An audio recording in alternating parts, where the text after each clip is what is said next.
दूसरी चीज़ लीना, जो इसके अंदर मेरे ख्याल में एक बड़ी ही तशवीशनाक चीज़ है, वो जो ट्रांसफ़र ऑफ जजेस वाली, क्योंकि जो अब तक की इतलात हैं, ज़ाहिर बात है अभी हमारे सामने डिटेल्स तो नहीं आई, हम्म।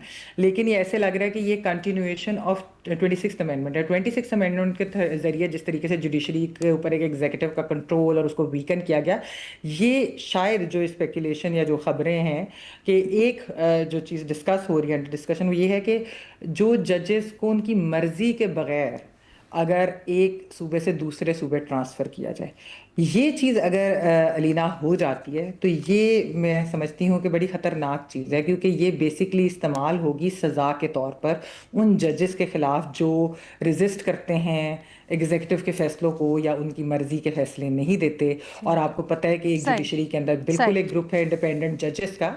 तो एक तो ये चीज़ है, तो ये ना सिर्फ वीकन करेगा जजेस को, बल्कि मैं समझती हूँ हम्म। कि ये बेतौकीर कर देगा जो रही सही कसर बची है हम्म। जुडिशरी की।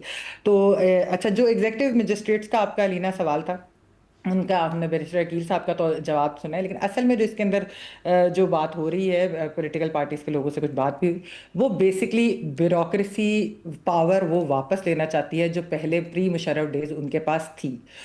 ये बेसिकली डीएमजी ग्रुप की तरफ से, क्योंकि आपको मालूम है कि पीएमएलएन जो है उनकी काफ़ी कुर्बत भी है ब्यूरोक्रेसी से, काफ़ी चीज़ें हम्म। उनकी इस तरह होती हैं। तो वो जो पुलिस और जुडिशरी में और या लोकल गवर्नमेंट ने जो पावर्स ओके। दी गई थी जिस तरीके से, तो वो शायद वापस लेकिन किस हद तक देते हैं, क्या ये वो डीसी वाला निज़ाम पहले वाला आ हम्म। जाता है या कुछ और होता है, तो इसके ऊपर पार्टीज जो है वो देखते हैं क्या एग्री क्या करती करती हैं अच्छा कि क्या वैसे तरीका है मैमल क्या क्या